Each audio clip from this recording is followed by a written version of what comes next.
So, I want you all to give a really warm welcome to...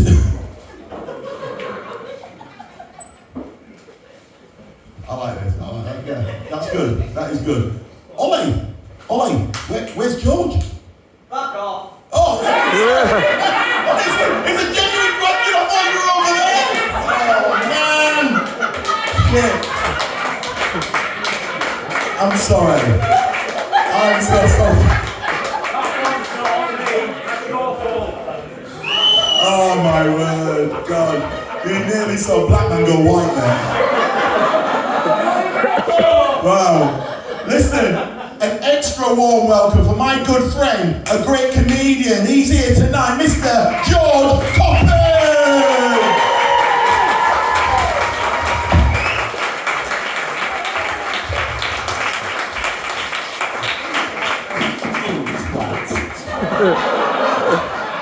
No, Jim.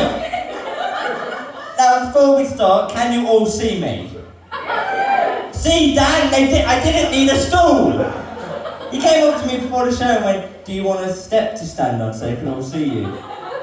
You're really winding me up tonight, aren't you? Yes, hello, ladies and gentlemen. My name is George Coppen. I'm an actor. I'm a comedian. And I'm also a professional dwarf. Yes, I recently became professional after filling out the forms, the PDF, which of course stands for Professional Dwarf Forms. Now, I know what you're thinking, and it's the same thing everybody thinks when they see me. God, that guy from Game of Thrones had a nasty accent, hadn't he? 1 second. Just to be clear, this is Peter Dinklage. I am not Peter Dinklage, okay? This is him, this is me. Got it? Good, thank you. Now, one thing I do want to tell you about, because I feel like we've connected now. I'm a recovering addict, yeah? Thank you. I used to be addicted to height. Can you come to all my gigs, please? Yeah, seriously, I used to be addicted to height. Like, every day, I'd go out and get inches. At my worst, I was 6'5". But thankfully I managed to get a firm grip on my height, and now I can tell you, Sheffield, that I'm now a healthy 3'10". Thank you. God, I bet when you lot woke up this morning, you didn't think you'd be cheering a dwarf because he's short. If you did, that's a tiny bit creepy.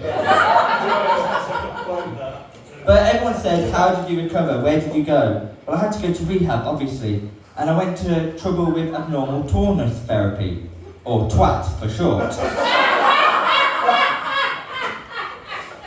But the moment in my life when I realised I needed therapy, I needed help as an addict, is when I lost at one of the greatest games ever invented, Limbo. Like, Limbo's my game! Everyone gets a sticker, I'm like, yeah, bitch. Me, yeah. Now I got beaten by a 6-year-old.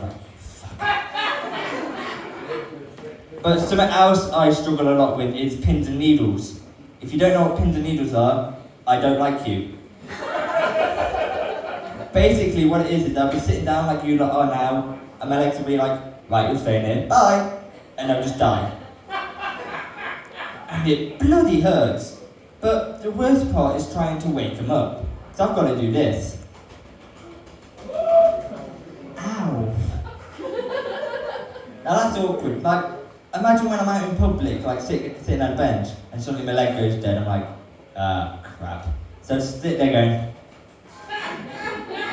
Then someone in the public will watch me, and I'll make eye contact with them. I remember I did that once, and the guy next to me started doing the same. I'm thinking, I know, I was shocked too. I thought, bloody hell, I started a flash mob here. But, like, that's bad enough. But imagine when I was at school and I got pins and needles and I had to slap my leg like that with a desk there. Yeah, they know what I'm on about. Didn't help that my science teacher was about 60 odd years old. But the second way of getting rid of pins and needles is to just walk it out. If I don't feel like slapping, just to walk it out. That is slightly worse than slapping it. Because of course, I don't know if you've ever tried to walk in a dead leg, it's bloody impossible, you're like... But nothing in this world, ladies and gentlemen, in public looks as creepy as going from this to this straight away. And just in case there's anybody from the government in tonight, I always walk like that. Do we have anybody working for the government? Of course we don't, it's Sheffield. They don't even know this place exists. You are really shocked tonight, aren't you? But something else that I do struggle with, I've got dyslexia as well, which basically means I can take the piss out of dyslexic people and get away with it. Two disabled people in one section, really ticking boxes. But basically, when I was growing up, and my parents really wanted me to learn to read and write, they said, right, whatever you can learn to read, we will buy you that for Christmas. I thought, you bastards. It took me 6 years to get a DS. 8 years to get a 3DS. But my dyslexia is okay-ish, but one of my best mates, he's got it far worse than me, and God, it's a beautiful thing. Like, I remember this occasion, a few years ago, it was around Christmas time, I texted him saying, hey mate, do you want to hang out? Now his text meant to say, can't in a minute mate, I'm just wrapping your present. What he sent me was, can't in a minute mate, I'm just raping your present. God, I love that puppy.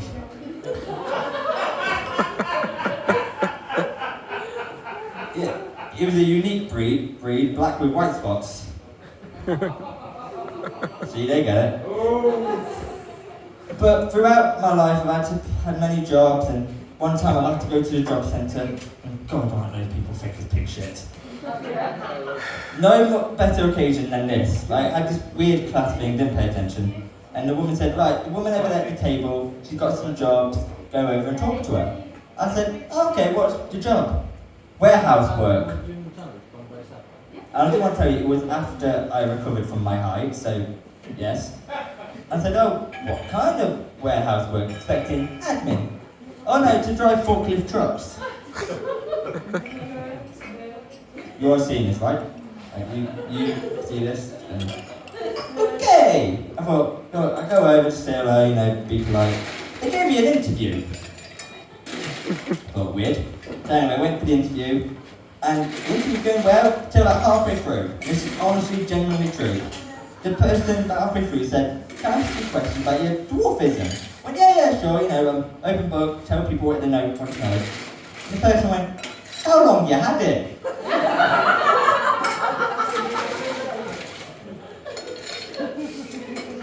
Pardon? I went, yeah, dwarfism, how long you had it? So I did what I expect any of you in that situation would do.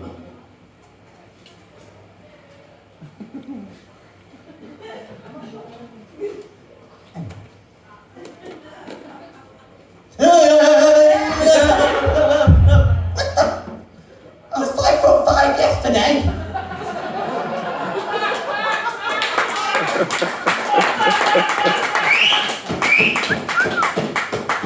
Hang on a minute. That's where it went!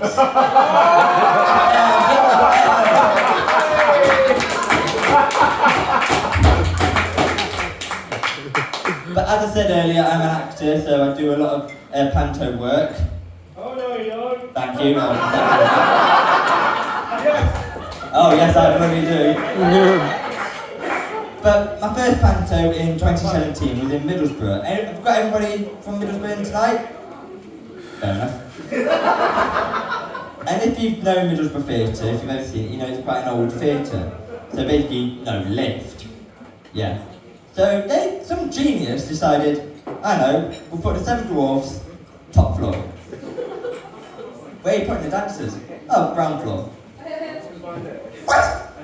So dancers, flexible, twice the size of me, stretchy legs, first floor, yeah? That if we trip over, we have to take 6 weeks off work, top floor. Yeah, that's fine. Right, okay, we'll go for that. But during that panto, during one of the breaks, me and a few of the other dwarfs went to Subway, And I know saying four dwarfs walked in subway does sound like a really bad joke, but just go with me on this. So we walked in, we started chatting to the woman, and she said, "Oh, is the panto in?" We went, "Oh yes it is." "Oh yes it is." I love you a lot. So we go, we're in the local panto. And she said, genuinely questioned, said, "What panto are you doing, lads?" Non-sarcastically. Like, one dwarf, you have not to be rude. Two or more, it's kind of fucking obvious, isn't it? So we thought, I know, we'll give you 3 guesses. Come on, we'll play a little game with you. Guess 1. Well, thank you. Guess 1, she said, Peter Pan, 4 of the Lost Boys. Unique, but no. Guess 2. Cinderella, 4 of the Ugly Stepsisters. No! She got it on the 3rd and final guess. It was, of course, Smurfs the Musical. And what's weird is the blue face paint didn't give it away. But like during panto, you know, after the shows when we're really tired, we'll go to the pub for a few drinks. Again, I know saying 7 dwarfs walked into a pub does sound like the start of a really bad joke, but just go with me on this one. So we walked in, and at the end, me and my mate got a taxi. So he ordered it, and I'd ordered his. No, wait, sorry. I ordered mine, he ordered his. Anyway, his arrived first, so he got in his, then mine arrived. I said to the taxi driver, "Oh, that's just me mate, don't mind him." And the taxi driver genuinely said, "Are you both going to the same place?" "Yeah, mate, that's why we ordered 2 separate taxis, you knobhead." Could just sat in the bar with the last 20 quid thinking, what do you want to do with this? Get some food? Nah. Go to a club? Nah. Got it. Let's order 2 different taxis to the same place. You're a genius. Be like, we can have a race. Whoever gets there first is King Dwarf. Of course, because I've not got the crown on, you could tell who would. But during lockdown, when I had no work on, I'll leave you on this joke, when I had no work in lockdown, I started baking. And I really got into it, and I was really good at it. I thought, I know, I'll create my own baking company. But annoyingly, the name Little Mix had already been taken. Ladies and gentlemen, I've been George Coppen, you've been wonderful, thank you!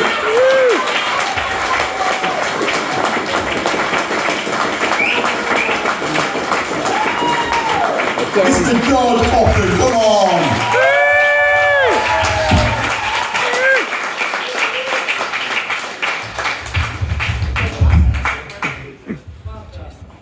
Absolutely. Come on, a little bit more for George. That was absolutely